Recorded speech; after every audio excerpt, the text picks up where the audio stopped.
Hey everyone, welcome back to the Daily English Listening Podcast. I'm Michelle, and if you're an English learner, this podcast is for you. And I'm Chris. Chris, let me ask you something first.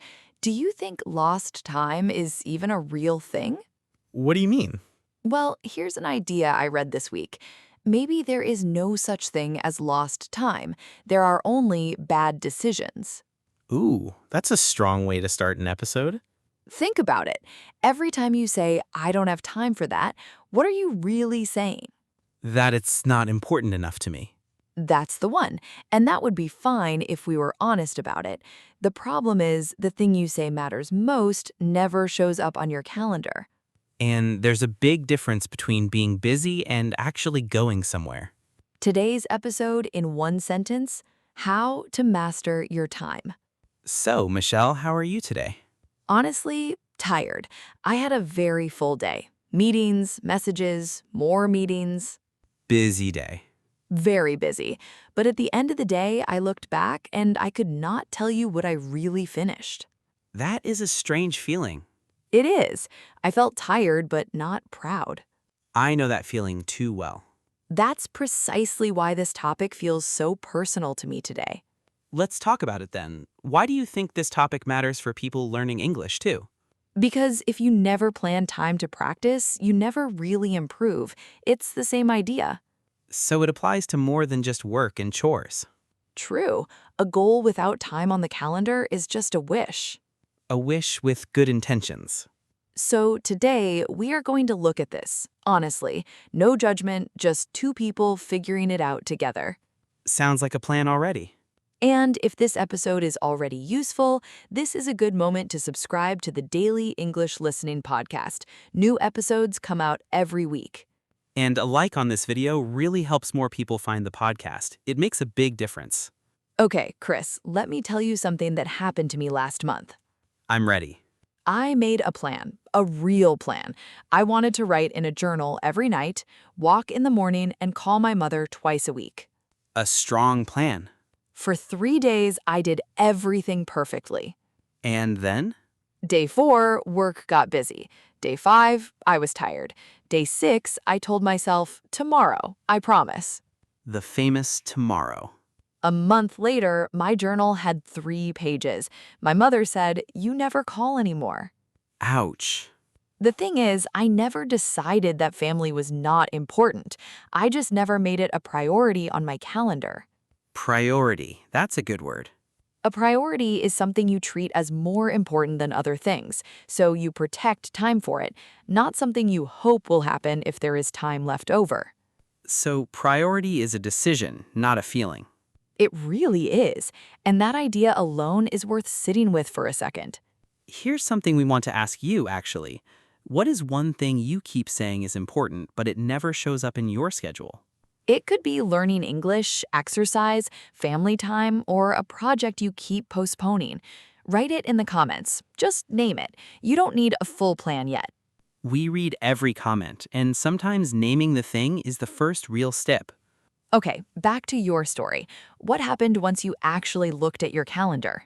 If your calendar shows meetings, messages, and social media, but no time for your mother or your goals, then your calendar is telling the truth about your real priorities.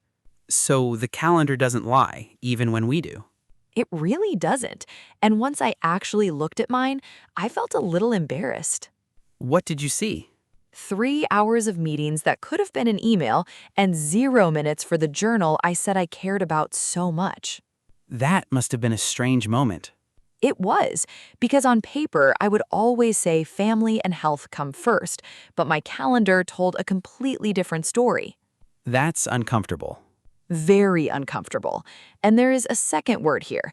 I was distracted, Chris, all day, every day. Distracted by what? Notifications, messages, one more video, something that pulls your attention away from what you plan to do. When you are distracted, your mind is somewhere else, not on your real task.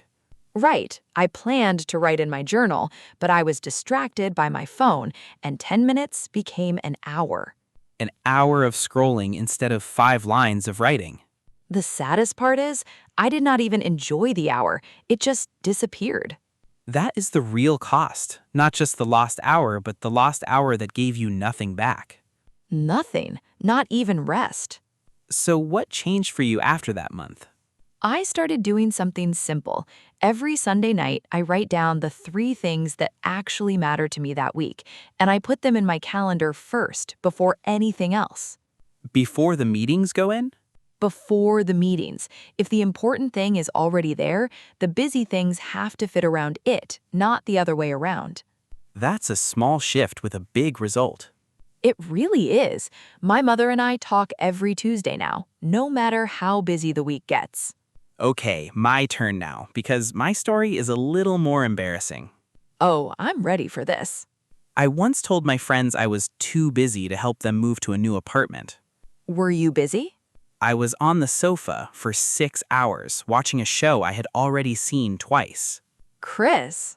I know, but in my head, I really believed I was busy. I felt tired. I felt like I needed rest. So what happened?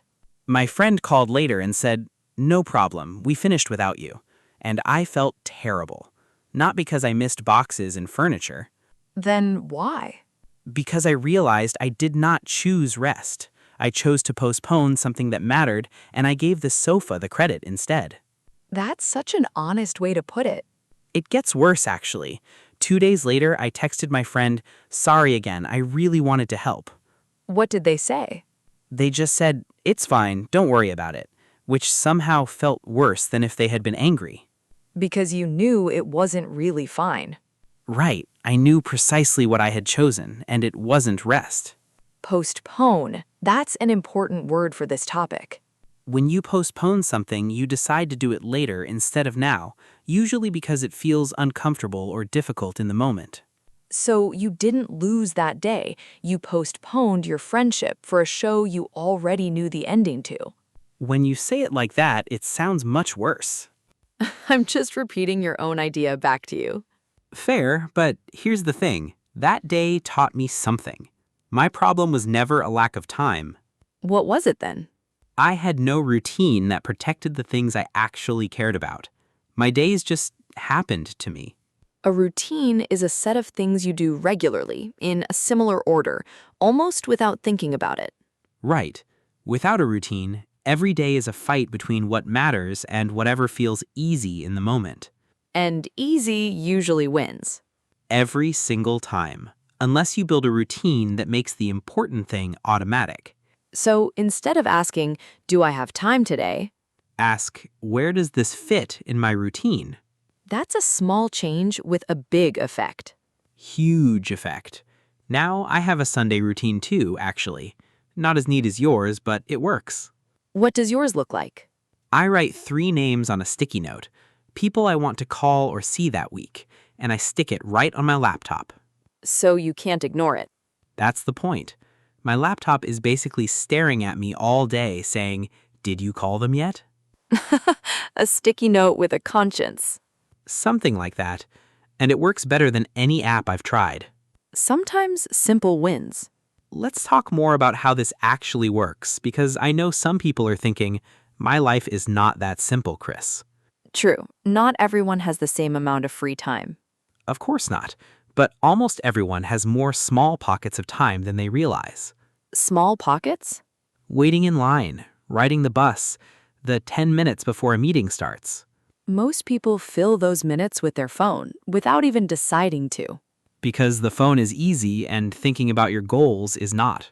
What if someone used just 5 of those minutes for something that mattered instead? 5 minutes of word tour vocabulary while waiting for the bus, for example. That adds up faster than people expect. It really does. Small pockets used on purpose instead of by accident. So the first step is simply noticing where your time actually goes. Not where you think it goes, where it really goes. That can be a shock the first time you check. It really can. The second step is choosing one priority, not 10. 1? 1. If everything is a priority, then nothing is. That's a strong sentence. It's true, though. People try to fix their sleep, their diet, their English, and their finances all in the same week. And they burn out in 5 days. Every time. Pick the one thing that would change your life the most and protect time for that one thing first. There's one more habit I'd add to that, a short weekly review. A weekly review? That sounds like homework. It doesn't have to be. Mine takes 10 minutes on Sunday evening. What do you actually do in those 10 minutes? I look at the week that just finished, and I ask myself one honest question. Did my time match my priorities? And if it didn't? Then I don't punish myself. I just adjust the next week a little based on what I learned. So it's less about judging yourself and more about noticing patterns. That's it. Without the review, you can repeat the same busy week for a whole year and never notice. I've definitely done that. Same busy Tuesday 52 times a year.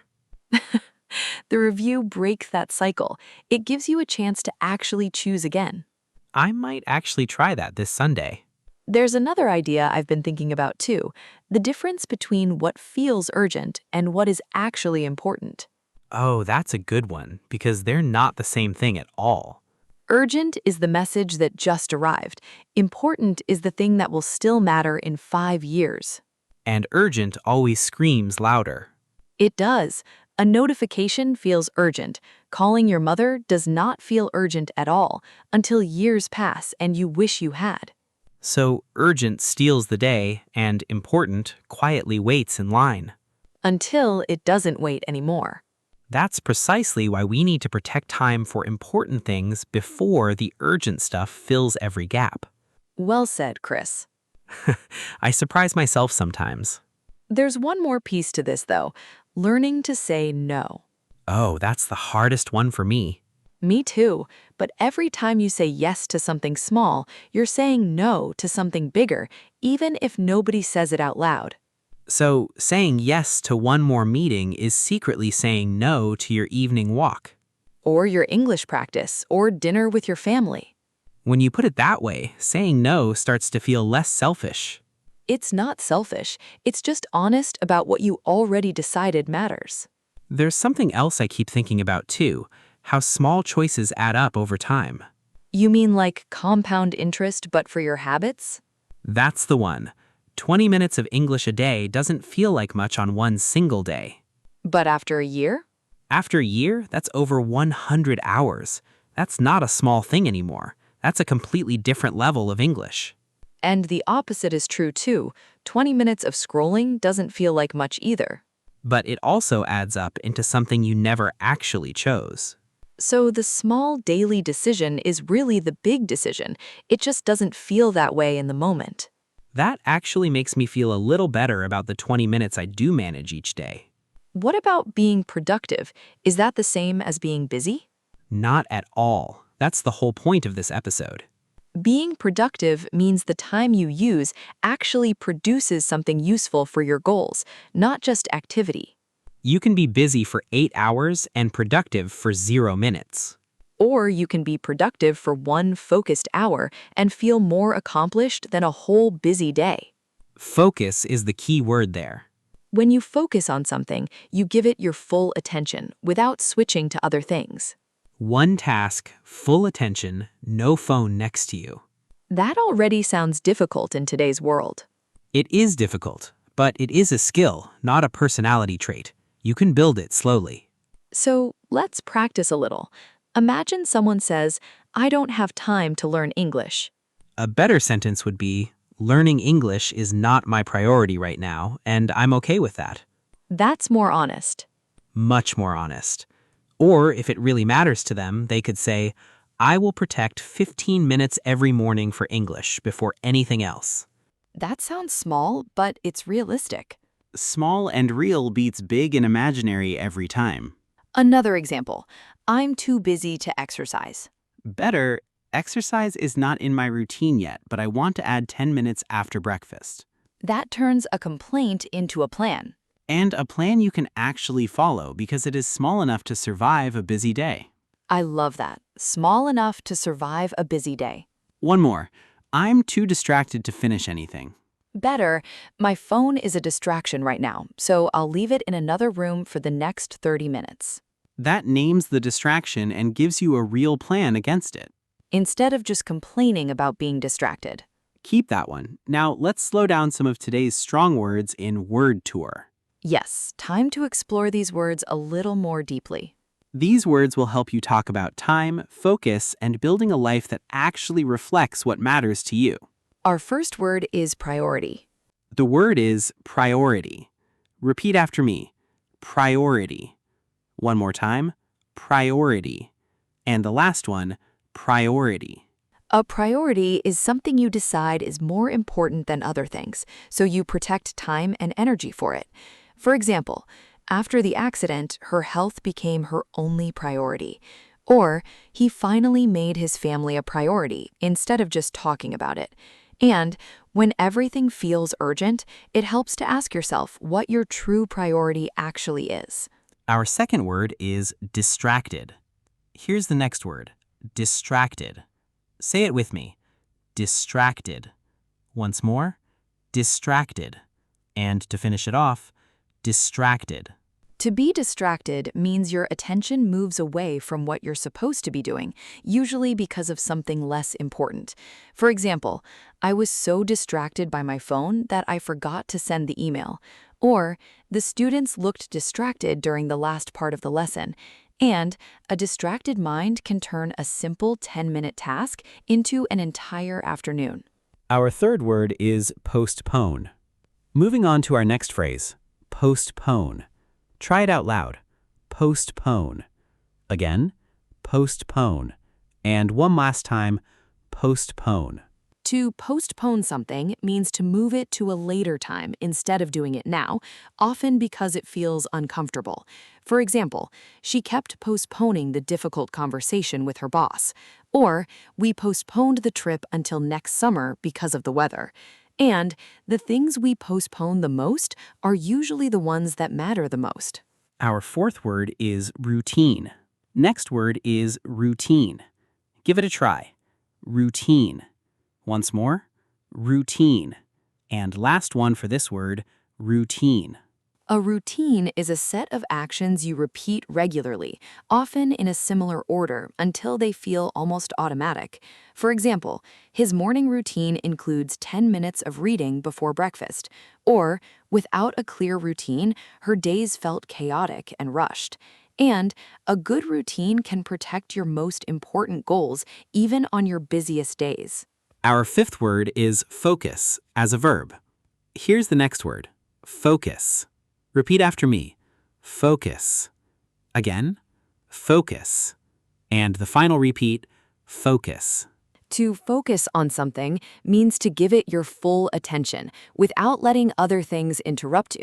For example, she turned off her phone so she could focus on the report. Or, it's hard to focus when 3 tabs are open and someone is talking to you.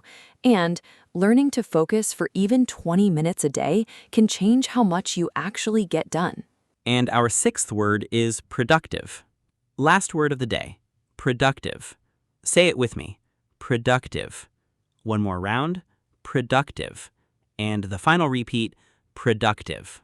When you're productive, the time you spend actually produces useful results instead of just keeping you occupied.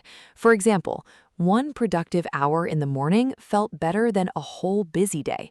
Or, he confused being productive with simply answering messages all day. And being productive is not about doing more things, it's about doing the right things. So those are today's words, priority, distracted, postpone, routine, focus, and productive. And remember, hearing a word once is nice, but using it yourself this week is where it really becomes yours. Choose one word and use it in a real sentence today. Before we close, let's bring this all together. There is no lost time. There are only decisions. Some decisions we make on purpose, and some we just let happen. Being busy feels safe because it looks like progress. But moving and going somewhere are 2 very different things. If the thing you say matters most isn't on your calendar, it's not really your priority yet. That's a hard truth to hear about yourself. It is, but it's also good news because a decision can change. 1 priority, 1 small routine, a little more focus every day. and a little less time given away to distraction. That sounds simple, but simple is not the same as easy. No, it isn't, but it's possible, one honest choice at a time. So maybe the real question this week isn't how do I find more time? It's what am I actually choosing every time I say I don't have any? That question alone could change a lot if we actually sat with it. I'm going to sit with it tonight, honestly. Me too. Right after I finally write in that journal. There it is. We're not asking you to plan every minute of your life. No, that would just create a new kind of busy. Just one priority, one small routine, 10 honest minutes at the end of the week. Small enough to actually happen, big enough to matter.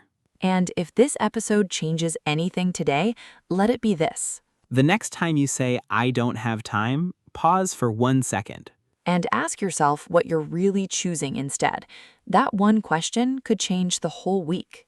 And if you want to keep building this mindset, we have another episode called Don't Waste Your Life, 5 Tips to Learn English Every Day. It shows you how to turn small daily moments into real progress with your English. Your time will pass anyway. Choose what it builds. This is Michelle. And this is Chris. Take care of your English. And take care of your heart. Bye, everyone. Bye.